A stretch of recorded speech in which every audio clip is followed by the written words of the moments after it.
I just wanted to talk about, creating opportunities and how to build relationships. And really, it's from my perspective of the amount of suppliers that contact me asking for or introducing their company or asking if we buy something or can they speak to the right person. And I tried to kind of break it down into some key questions. So starting point for me is, do we actually buy what your particular organisation may be selling? There's a lot of information already in the public domain on our contracts registers of what the local authority actually buys. Have you done your research into that? So actually, it's not a waste of your time, and as well as a waste of anybody that picks up the emails time. And on the back of that, if we do buy what you're selling, then who makes that decision? I think traditionally within local authorities, the procurement staff don't make the what decision. They don't make the what are we buying decision. That is generally done in the various services by the commissioners, if you want.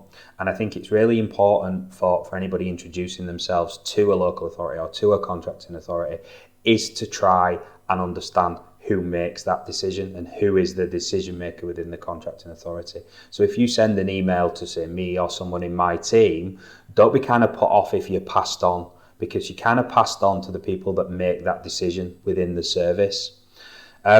Similarly to that is, do you know where the contracting authority is within its contracting cycle?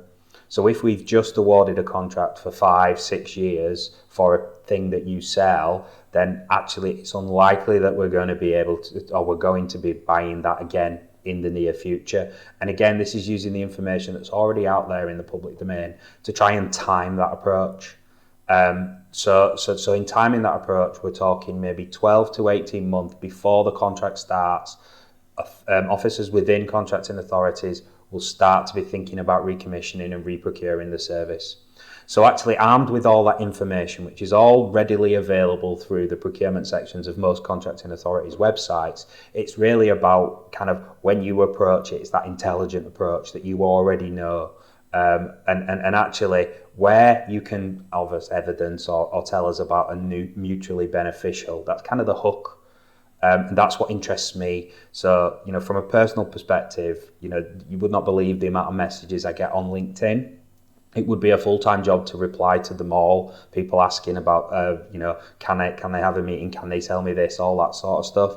And actually, I do try and scan them all, but like I said, it would be impossible to reply. So when you reflect on the websites where all the information is, there will be a contact email. Drop that line with links, not attachments. Make it really easy to understand who you are and what you're offering. And I believe 9 times out of 10 you will get redirected to the right person who will then be able to assist you and tell you about any opportunities that we have coming up, or alternatively where we are in a contracting cycle, so that you can make a note and come back at the right time. Thank you, Ian. That's great advice.